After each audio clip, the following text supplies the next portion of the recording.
The transport ship Meridian's Edge drifted through the void between stars, its hull scarred from countless jumps through hostile space. Captain Sarah Chun stood on the bridge, watching the swirling colors of hyperspace fade as they dropped back into normal space. The navigation officer, a young man named Torres, looked up from his console with confusion written across his face. "Captain, we're not where we should be," he said, his voice tight with concern. "The jump coordinates were perfect, but we're in an unknown system. 3 planets, 2 suns, and something else." Chun moved to the main display, studying the readings. The something else turned out to be a massive space station, its design unlike anything in human records. It was beautiful in a way that made her chest tight, all flowing curves and crystalline structures that seemed to pulse with internal light. But beauty in unknown space usually meant danger. "Any response to our standard greeting?" she asked. Lieutenant Rodriguez at Communications shook her head. "Nothing, Captain. But the station is definitely active. I'm reading massive energy signatures and what looks like docking bays." Chun made the decision that would change everything. "Take us in slowly. Weapons ready but not targeted. If someone pulled us here, they want to talk." The docking procedure happened without human input. Invisible forces guided the Meridian's Edge into a bay that sealed itself around them with technology that seemed more like living tissue than metal. The air that flooded in registered as breathable. Though rich with unfamiliar scents, Chun assembled a small team for first contact. Besides herself, she brought Torres for his technical expertise, Rodriguez for communications, and Sergeant Major Jackson, a veteran whose calm presence had gotten them out of trouble before. They wore full environmental suits but kept their weapons visible, a balance between caution and diplomacy that had served humanity well in their expansion among the stars. The airlock cycled, and they stepped into a corridor that defied physics. The walls curved impossibly, creating spaces that seemed larger inside than outside.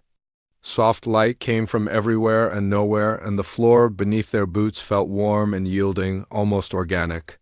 "This is beyond anything we've seen," Torres whispered into the com. "The materials, the construction methods, the power systems. Whoever built this is centuries ahead of us, maybe more." They followed the corridor as it branched and curved, seemingly random but somehow leading them exactly where they needed to go. Cheon had learned to trust her instincts during 20 years of deep space exploration, and those instincts told her they were being guided, watched, and evaluated with every step. The corridor opened into a vast chamber that took her breath away. The ceiling soared upward until it disappeared into misty light, and the floor was covered with what looked like grass, but felt wrong under their boots. In the center of the space stood a figure that made Chen's team reach instinctively for their weapons. She was tall, nearly 7 feet, with skin that seemed to shift between pale blue and silver depending on how the light hit it. Her limbs were too long, too graceful, moving with a fluidity that suggested bones and joints worked differently than human anatomy. But it was her eyes that held Chun's attention, large, dark, and filled with an intelligence that felt ancient. The being wore a hooded cloak that seemed to be made of starlight itself, patterns of light moving across its surface like constellations in motion. When she moved, the air around her shimmered with energy that made Chun's instruments go wild. "Welcome, travelers from the Third Arm," the being said, though her lips didn't move. The words formed directly in their minds, each person hearing them in their own language. "I am Keeper Zarathel of the Eternal Archive. You have been brought here because your species has reached a threshold." Rodriguez stepped forward slightly. "What threshold? And why did you bring us here against our will?" Zarathel tilted her head, a gesture that seemed almost human despite her alien nature. "Your people call it first contact protocols? Though this meeting is far more significant than your limited understanding suggests. You have spread across dozens of worlds in mere centuries, a rate of expansion that concerns the older civilizations." Cheung felt the weight of galactic politics settling on her shoulders. She had trained for this moment, though she had never expected it to happen in a place that felt more like a temple than a space station. "Are you speaking for these older civilizations? Are you here to stop human expansion?" I speak for the archive, which stands outside such conflicts, Zarathil replied. But others have taken notice of humanity. The hegemony of the inner worlds sees your rapid growth as a threat to stability. The Crystal Collective views your technological adaptability as dangerous. The Void touched fear your willingness to explore regions they consider forbidden. Torres couldn't contain his curiosity. What kind of threshold have we reached? What makes us different from other species? For the first time, something like amusement flickered in Zarathil's dark eyes. Your question reveals the answer, young one. Most species that achieve spaceflight do so through gradual technological development over millennia. They expand slowly, carefully, following established patterns. Your people achieved interstellar travel in less than a century after your first powered flight. She began to move around them, her steps making no sound on the grass-like surface. But speed of development is not what makes you unique. It is how you adapt. When the hegemony first encountered spacefaring civilizations, they did so through careful negotiation and centuries of preparation. When the Crystal Collective expanded, they terraformed worlds to match their specific needs. When the Void touch spread across the dark regions, they did so with technologies that other races cannot comprehend. Chun watched the alien keeper circle them, noting how Jackson had positioned himself to cover multiple approaches and how Torres was recording everything with subtle movements of his scanner. Good. Whatever happened here, humanity would have a record. Your people, Zarathil continued, adapt to whatever environment you encounter. Desert worlds, ice worlds, high gravity, low gravity, toxic atmospheres, radiation belts that would kill most organic life. You not only survive in these conditions, but thrive in them. You modify your bodies, your technology, your very culture to fit whatever challenges you face. Rodriguez frowned. That sounds like a good thing. Why would that concern anyone? Zarathil stopped directly in front of Chun, her eyes boring into the captain's. Because adaptability at your level suggests a species that cannot be contained, controlled, or predicted.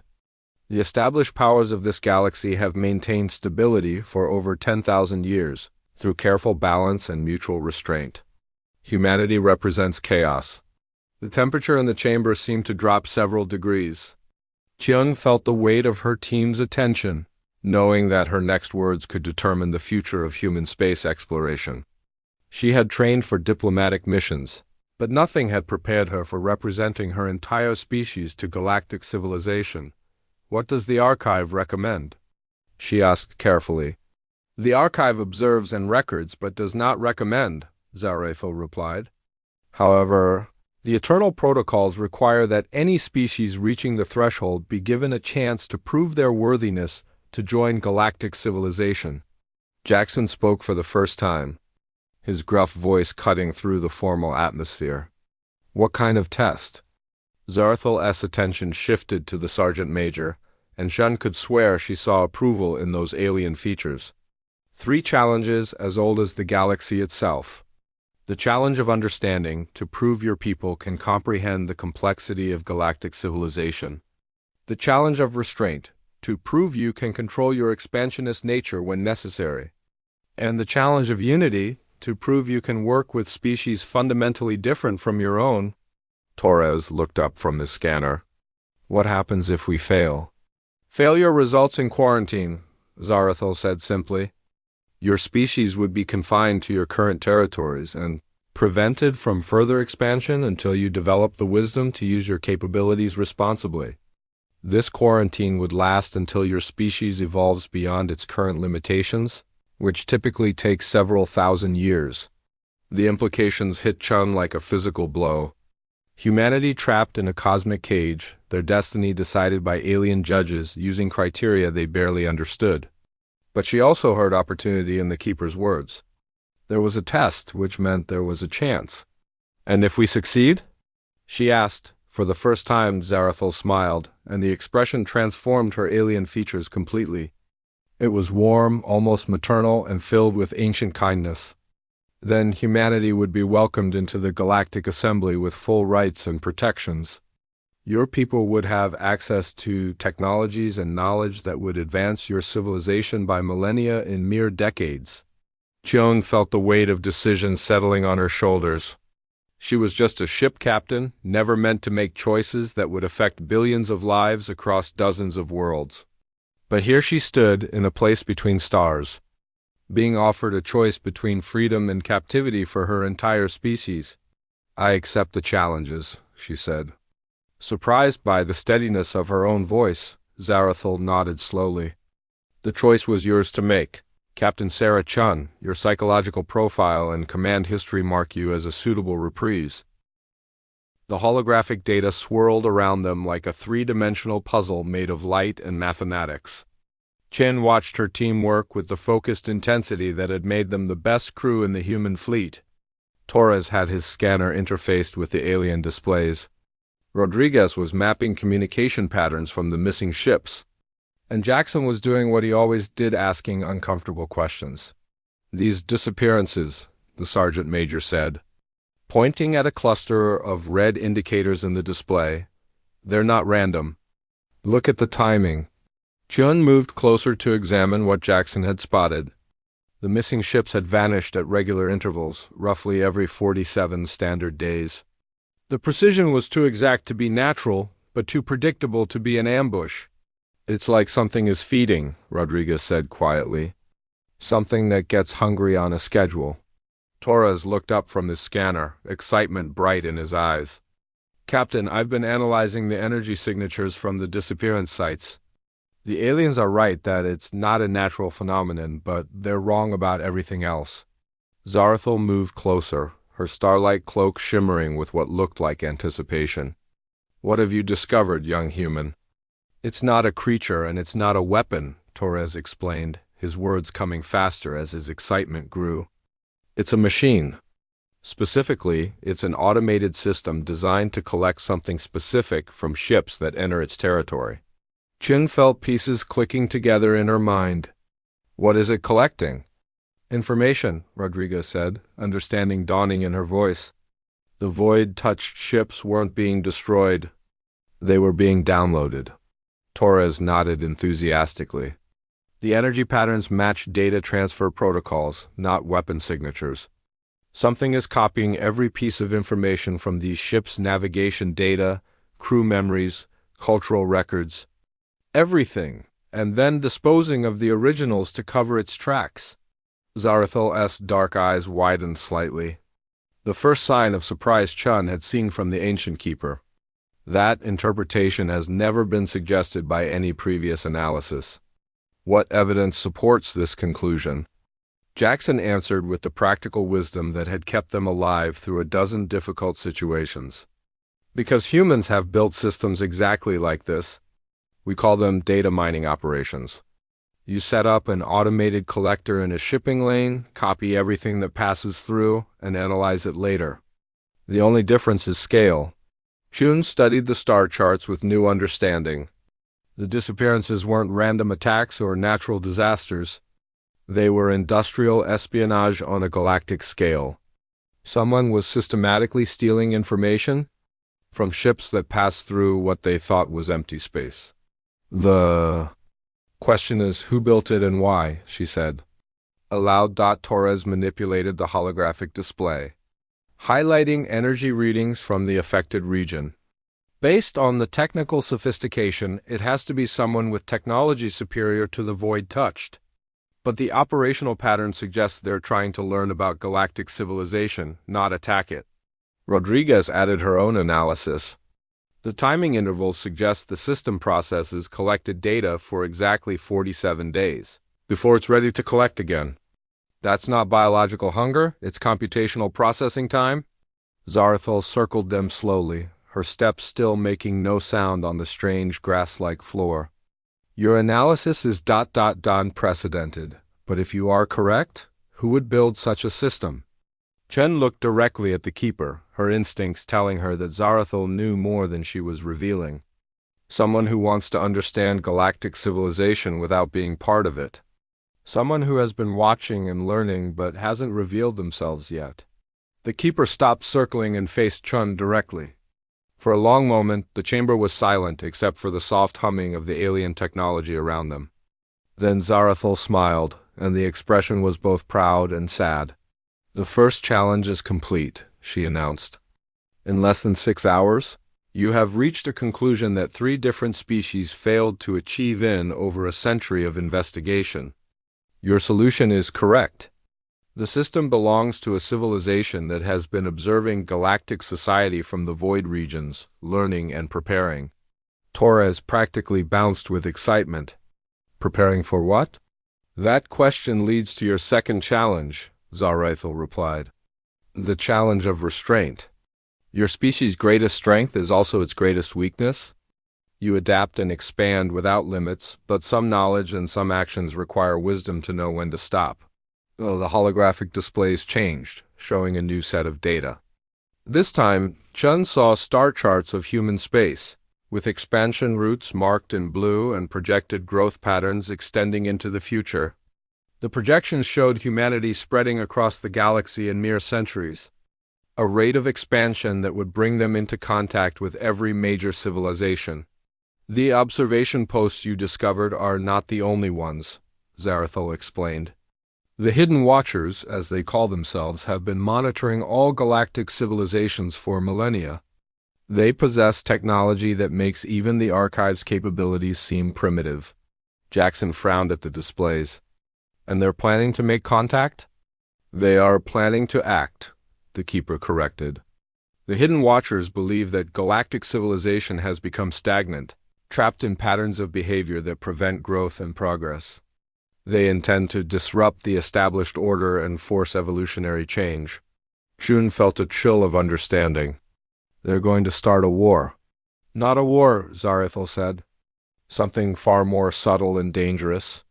They plan to introduce technologies and knowledge that will destabilize existing power structures. Civilizations that cannot adapt quickly enough will collapse. Those that can adapt will emerge transformed, but will find themselves in conflict with their neighbors who have transformed differently." Rodriguez looked up from the data streams she was analyzing. "It's controlled chaos. They're going to force rapid evolution by creating a crisis that only the most adaptable species can survive." Torres was pale as he processed the implications. "And humanity is the most adaptable species they've observed. We're not just going to survive their intervention. We're going to thrive in it." "Precisely," Zarathul confirmed. "The Hidden Watchers have calculated that humanity will emerge as the dominant force in the galaxy after their intervention. But they have also calculated the cost. Billions of lives lost as civilizations collapse or transform. Entire cultures erased as old ways of thinking become obsolete." Chun stared at the projections, seeing humanity's bright future painted in the blood of older civilizations. It was exactly the kind of scenario that the galactic powers had feared when they worried about human expansion. Not because humans were aggressive, but because they were too adaptable to be stopped by the chaos that would destroy others. "The challenge of restraint requires a choice," Zarathul continued. "I can provide you with the location of the Hidden Watcher's main facility and the technology to reach it. You could stop their intervention before it begins, preserving the current galactic order and saving countless lives. But doing so would also prevent humanity from reaching its full potential and would likely result in your species being quarantined anyway as too dangerous to leave unchecked."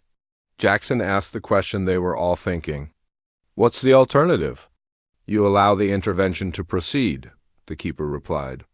"Humanity benefits enormously, becoming the dominant civilization in the galaxy within a few centuries.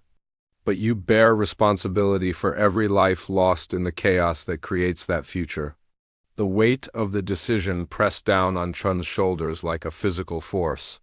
She had thought the first challenge was difficult, but this was impossible. Choose between genocide and galactic dominance, between morality and species survival. "There has to be another option," she said finally. Zarathul tilted her head. "What option do you see?" Chun looked at her team, seeing the same determination in their eyes that had carried them through every crisis they had faced together. "We don't stop the Hidden Watchers, and we don't let chaos consume the galaxy. We find a third path," explained Torres stepped forward. The Hidden Watchers want to force evolution through controlled chaos because they think galactic civilization is stagnant. But what if they're wrong? What if there's a way to encourage growth and change without destroying what already exists? Rodriguez added, they've been observing for millennia, but they've been doing it from the outside. They don't understand how adaptive civilizations really work. They see patterns, but they don't understand the flexibility within those patterns. Jackson nodded slowly. In military terms, they're planning a shock attack to break enemy morale. But humans learned a long time ago that you can achieve the same results through demonstration and diplomacy if you're willing to put in the effort. Shun felt the pieces of a plan forming in her mind. It was audacious, probably impossible, and definitely dangerous. But it was human in the way that mattered most. It refused to accept that there were only two choices when three or more were possible. We contact the Hidden Watchers directly, she said. Not to fight them or stop them, but to offer them a partnership.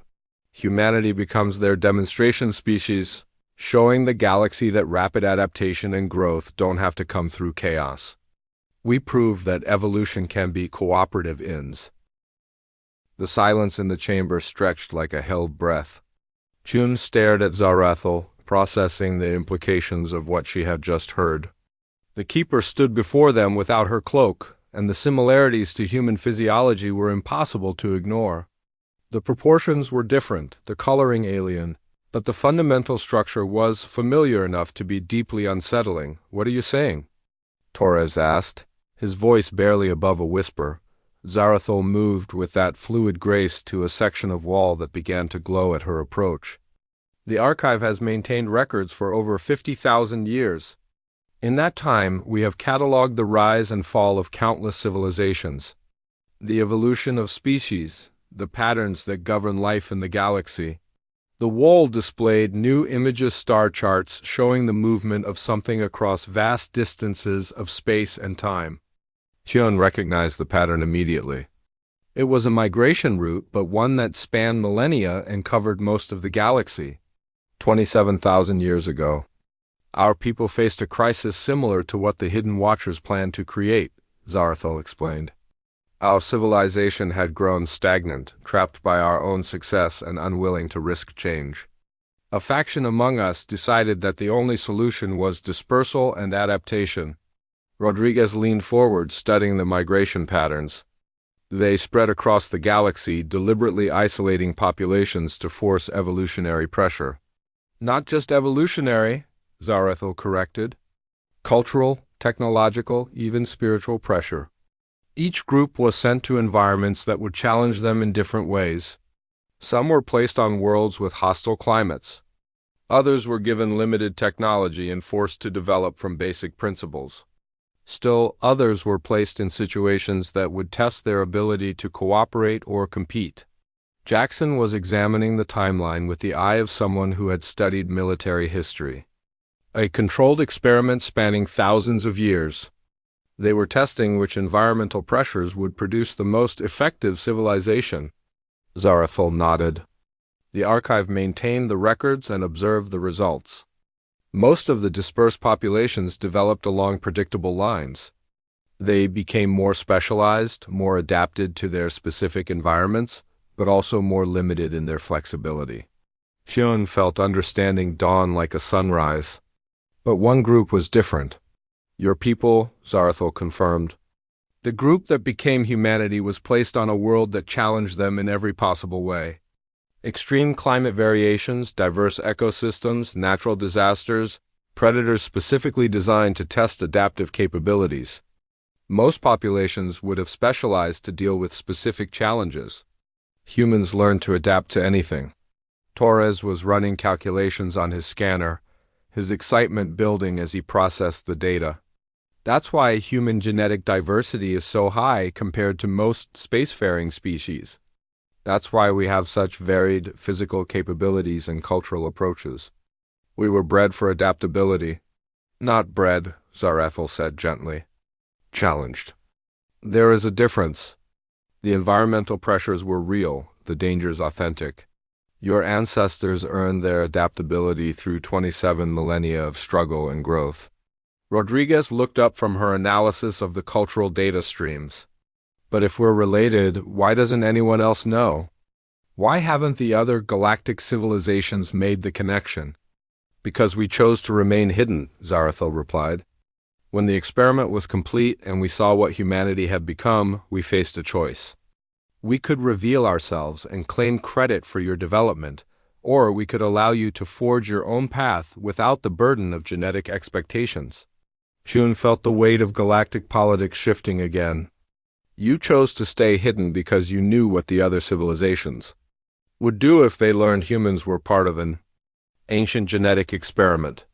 They would either try to control you as our proxies or destroy you as our weapons, Zarathil confirmed. Neither outcome served the greater purpose? Jackson asked the practical question. What greater purpose? For the first time since removing her cloak, Zarathil looked uncertain. We hoped that humanity would develop the wisdom to use your adaptability for cooperation rather than conquest. That, when you encountered the stagnation that plagues galactic civilization, you would find solutions we had not considered.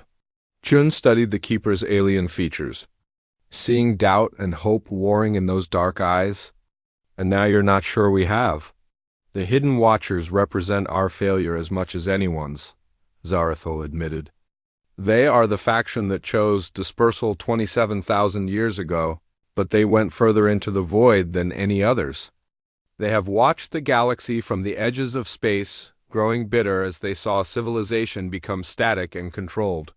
Torres looked up from the scanner. They're your people too. Our cousins, yes. The archive maintained contact with most of the dispersed populations, but the Hidden Watchers chose complete isolation. They have spent millennia developing technology and planning intervention, convinced that forced evolution is the only solution to galactic stagnation. Rodriguez was connecting communication protocols. That's why they want to use humanity as their instrument. They know we're related, know what we're capable of, but they don't understand what we've become. Chun felt pieces falling into place. The challenge of unity isn't about working with different species. It's about healing a family that has been broken for 27,000 years. Zarathil's smile was radiant and sad at the same time. You understand. The question is whether you can do what neither the Archive nor the Hidden Watchers has been able to accomplish. Can you find a way to bring cooperation to a family torn apart by ideology and time? The challenge seemed impossible. How do you mediate between factions that have been estranged for longer than human civilization had existed? How do you convince ancient powers to trust in the wisdom of a species they see as young and untested? Chen looked at her team, seeing the same determination that had carried them through every crisis. Then she looked at Zarathil, seeing not an alien judge but a distant cousin asking for help. We'll need to contact the Hidden Watchers directly, she said. And we'll need representatives from the Archive who can speak with authority. Zarathil straightened. I can authorize Archive participation, but the Hidden Watchers have not responded to our communications for over 1,000 years. Torres grinned. They've been responding to human communications for decades. They just didn't know we were communicating with them. Chun raised an eyebrow. Explain. Every human ship that's pushed into unexplored space has been sending automated messages, standard exploration protocols, territorial markers, scientific data. The Hidden Watchers have been collecting all of it through their observation posts. They know exactly how we think and what we're trying to accomplish. Rodriguez caught on immediately. We don't need to convince them to talk to us. We just need to give them a reason to reveal themselves. Jackson nodded slowly. And we do that by proving we're not the weapon they think we are. Chin felt the plan forming in her mind, audacious and simple in the way that human solutions often were. We organize a galactic conference. Every major civilization, including the Archive. We invite them to observe the first cooperative attempt at guided evolution in galactic history. Zarathil stared at her. You propose to voluntarily reveal the relationship between our peoples to the entire galaxy? We propose to show them that adaptability and cooperation aren't mutually exclusive, Chun replied. That change doesn't have to come through chaos, and that evolution can be guided by wisdom instead of force. Torres was already working on the technical requirements. We'll need neutral space, communication protocols that work for every species, and guarantees of safe passage for representatives, Rodriguez added. And we'll need to demonstrate that humans can be trusted with the knowledge and responsibility this represents. Jackson was thinking like a strategist. The key is showing that we're not seeking dominance. We're offering partnership in something that benefits everyone. Zarathil began to pace, her movements showing an excitement that her formal demeanor couldn't quite hide. A galactic assembly with archive participation and hidden watcher observation. It's unprecedented. It's dangerous. It could destabilize everything. Or it could be the first step toward the kind of cooperative evolution the galaxy needs, Chun countered. The hidden watchers are right that civilization has become stagnant. The archive is right that forced change would be catastrophic. But neither approach addresses the real problem, which is... Chun smiled. Nobody has been talking to each other. The hegemony, the crystal collective, the void touched, the archive, the hidden watchers. Humanity, everyone has been developing in isolation, protecting their own interests without considering what they could accomplish together. Torres looked up from his calculations. If we can prove that voluntary cooperation works, that species can adapt and grow together instead of separately, it changes the entire equation. Zarathil stopped pacing and faced them directly. And if you fail? If the conference collapses into conflict or mistrust? Then we fall back on the human backup plan, Jackson said grimly, which is? Chun met the keeper's eyes with steady determination. We adapt. Whatever happens, however this changes the galaxy, humanity finds a way to survive and help others do the same.